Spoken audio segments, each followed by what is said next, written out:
Hi guys, welcome to Allen academy.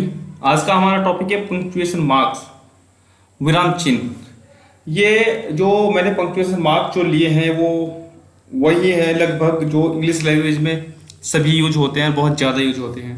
ठीक है, वही आज का टॉपिक भी उसी कैटेगरी में आता है कि छोटी छोटी मगर मोटी बातें।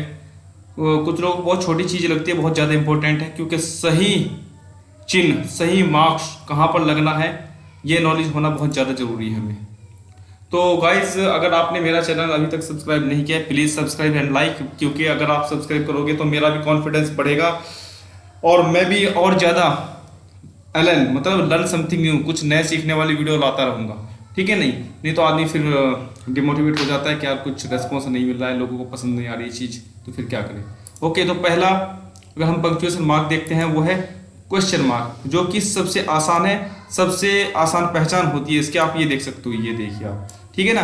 जो भी यहाँ पर क्लियरली लिखा है, this marks is used at the end of interrogative sentences, या this mark is used at the end, आखिरी में, ऑफ इंटरोगेटिव सेंटेंसेस, जो कि सवाल वाले वाक्य होते हैं जिसमें सवाल पैदा होते हैं। जैसे do you love your mom, यहाँ पर लिखा है क्या आप अपनी मम्मी से प्यार करते हो, क्या आप दिल्ली जाओगे, तुम कहाँ रहते हो, तुम दिल्ली कब गए थे। ठीक है ना, इस तरह के जो वाक्य होते हैं, हमारे सेंटेंसेस होते हैं, इंग्लिश में हम कह सकते हो when would you love to go to Delhi, तुम दिल्ली जाना कब पसंद करोगे। ठीक है ना, इस तरह के जो सेंटेंसेस हम बोलते हैं जिसमें सवाल पैदा होते हैं वो होते हैं क्या, इंट्रोगेटिव सेंटेंसेस। ठीक है ना, तो ये इसमें ये आखिरी में कि ये सिंबल आपको, ये आपको चिन्ह जो है मिलेगा। ठीक है ना, एक्सक्लेमेशन मार्क, इसको ध्यान से देखिए, एक्सक्लेमेशन इसको बोलते हैं। ये कहीं पर लिखा दिख जाए ना तो इसको कैसे क्या दिमाग में डालने, क्या है एक्सक्लेमेशन मार्क। ठीक है ना, ये बहुत छोटे छोटे सेंटेंसेस होते हैं, इसमें एक एक वर्ड के, दो दो वर्ड के, तीन तीन वर्ड के सेंटेंसेस होते हैं, जहां पर हम कोई दुख प्रकट करें, कोई खुशी प्रकट करें, किसी को आशीर्वाद देने की बात करें। ठीक है, नहीं देखिए शुरू में लिखा है God bless you, wow wonderful, है ना, वंडरफुल वाओ मतलब क्या चीज है भाई, वाओ मजा आ गया आज तो, है ना। एकदम से कहते हो यार क्या बकवास कर रहा है, what is this nonsense, well done, वापस बधाई हो भाई, बधाई, कांग्रेचुलेशंस, व्हाट एन आइडिया यार, क्या आइडिया भाई, मजा आ गया।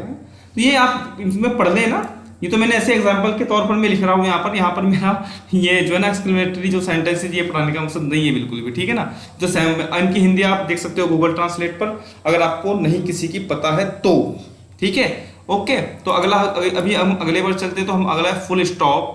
ये सबसे आसान है, किसी भी सेंटेंस के आखिरी में जहां पर वो सेंटेंस खत्म होता है वहां पर हम इसका यूज करते हैं। लेकिन इसका दूसरा इंपॉर्टेंट यूज है शॉर्ट फॉर्म्स, एब्रीविएशंस। देखो फिर भी मैं जो इंग्लिश में पढ़ देता हूँ, फुल स्टॉप इंडिकेट्स, दिखाता है क्या, दिखाता the end of a sentence, किसी सेंटेंस का आखिरी दिखाता है। ठीक है ना, used with sentences which are neither, ना तो वो क्या है इंट्रोगेटिव नॉर और एक्सक्लेमेटिव, नहीं वो एक्सक्लेमेटिव होते हैं। हम एक लेक्चर बनाने वाला हूँ मैं, सेंटेंस के टाइप्स कितने होते हैं, बहुत अच्छा है, वो भी छोटी छोटी मगर मोटी बातें वाले होगा। सेंटेंस कितने तरह के होते हैं बहुत अच्छे तरीके से मैं उसको एक्सप्लेन करूंगा। ठीक है, तो शॉर्ट फॉर्म का मतलब क्या होता है यहाँ पर, जैसे यूपी हो गया उत्तर प्रदेश, एमएलए हो गया member of legislative assembly, MP member of parliament, US United states, UK United kingdom, BA bachelor of art. तो इस तरह की शॉर्ट फॉर्म आप लिखी हुई देखते होंगे बहुत जगह, तो वहां पर जो आप नीचे की तरह जो बिंदी लगी होती है ना वो फुल स्टॉप होता है भैया। ठीक है, तो इसके बाद अगर हम देखते हैं, ये भी बहुत कॉमन सी चीज है। देखिए ये कॉमन चीज है और बहुत जगह आपको देखने को ही मिल जाती है। कोमा, व्हाइल स्पीकिंग, जब हम बोल रहे होते हैं, when you need to give a short pause, छोटा कम मतलब ज्यादा लंबा नहीं, रुक के खड़े हो गए, छोटा सा पॉज, थोड़ा सा रुकना चाहते हो, वहां पर दिखाना चाहते हो कि इसके बीच में थोड़ा गैप है।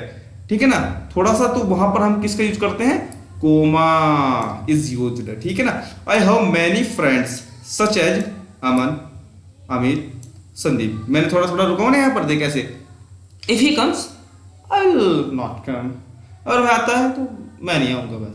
तो यार थोड़ा सा जहां पर आप दिखाना चाहते हो ना लिखे हुए में क्या थोड़ा पॉज रहे, तो वहां पर कोमा का यूज करते हैं। तो कोमा का यूज भी क्लियर है। ठीक है, ओके, आगे बढ़ते हैं। फिर इसके बाद कोटेशन मार्क, कोटेशन मार्क जो है ना सबसे ज्यादा आप पढ़ोगे डायरेक्ट इनडायरेक्ट, जब आप ये कॉन्सेप्ट पढ़ते होते बहुत ज्यादा आता है। ठीक है ना, ठीक है ना, क्योंकि डायरेक्ट जो है ना, हमारा जो डायरेक्ट वाला जो सेंटेंस होता है वो दो पार्ट्स में होता है। पहला पार्ट मैंने एग्जांपल भी वहीं से लिया है, इसलिए इसका देखो ये है ना, manager says customer is very important. ठीक है, तो इसमें डेफिनेशन अगर हम देखना चाहे वो भी यही है, saying of someone's can be written inside the quotation mark. किसी ने कुछ कहा हो तो उसकी बात को हम कोटेशन मार्क में दिखा सकते हैं। इसको वहां पर इन्वर्टेड कोमा भी बोलते हैं ना। स्टार्ट में ये इस तरह से लिखा जाता है, लास्ट में इस तरह से है ना, at the beginning eight the and. ठीक है ना, दोनों का देखो थोड़ा ना, दोनों अलग अलग है। ठीक है, तो आपको अगला जो हम जाते हैं कोलन, ये होता है कोलन। ठीक है ना, तो कोलन को भी ध्यान से देखिए, तो ये दो बिंदु इस तरह के कहीं पर दिख रहा है तो पहचान लेना है क्या है ये कोलन, क्योंकि शब्दावली is very important for communication skill. तो मैं इसको भी कम्युनिकेशन स्किल में डालता हूं, क्योंकि आपकी अक्षर आपने कोई चीज बोल रहे हो, कभी किसी बच्चे से बात कर रहे हो, आप उसको पढ़ा रहे हो, आपके दो बिंदी दिख गई, उसको बताइए ना यार ये दो बिंदी, उसको कैसे बोला यार ये दो बिंदी लिखिए, दो बिंदी कोलन, एक यार थोड़ा सा वर्डिंग यूज करो, है ना, प्रोफेशनलिज्म। ठीक है ना, थोड़ा अच्छा लगेगा उसको भी, हाँ कुछ जानता है। Colon is often used when you innominate, तुम विश्लेषित करते हो, तुम दिखाते हो, तुम बताते हो, है ना, a list of persons things and places. Persons का मतलब इंसानों की, व्यक्तियों की, थिंग्स का मतलब चीजों की, पैलेसेस का मतलब होता है जो जगह होती है नहीं, जगह होती है। ठीक है, तो अब इसमें एग्जांपल में बहुत अच्छे समझ में आएगा। आई मेट मैनी पीपल, ये हो गया, मैं बहुत सारे पीपल से मिला। किन किन से, देख कोलन, यहां पर कोलन आ गया, इसके बाद किन किन से, उसके बारे में लिखा हुआ है, इससे कुलदीप, डिंपल, सीमा, इस तरह से। आई हैव मैनी थिंग्स, मेरे पास बहुत सारी चीजें, क्या क्या चीजें, देखिए यहाँ कोलन के बाद में कोलन बताता है कि इसी के बारे में ये चीज लिखी गई है, book, pen, vegetable, sugar, rice etcetera. ठीक है ना, तो मुझे लगता है आप इसे भी पहचान लोगे और इसे भी आप समझ चुके हो। ठीक है ना, अगर कुछ भी आपको समझ में नहीं आ रहा तो कमेंट बॉक्स है ना बेटा, वहां पर आप पूछ सकते हो कि सर ये थोड़ा सा और एक बार बता दीजिए, तो मैं वहां पर आपको रिप्लाई दे दूंगा। ठीक है, सेमी कोलन, सेमी का मतलब होता है आधा। ठीक है ना, अर्ध बोलते हैं हिंदी में जैसे ना। ये semi colons basic usage can be understood through the following example. थोड़ा सा इस एग्जांपल को आप देखिए तो इससे आपको थोड़ा ज्यादा समझ में आएगा। अगर और भी ज्यादा कुछ, इसका बहुत कम यूज होता है, जैसा कि मान लिया बीच में कोमा आ गया और कोई बात कोमा के बीच में लिखनी है, लेकिन फिर उसको पूरा करके दूसरी बात लिखनी है, तो वहां पर क्या है, सेमी कोलन यूज होगा। देखिए ये जो पहला सेंटेंस है गलत लिखा हुआ है, मीटिंग वाज हेल्ड ऑन 25 अक्टूबर 2008, यहाँ भी कोमा। अब हमें कैसे पता चलेगा इसमें यार ये एक एक चीज कहाँ खत्म हो रही है।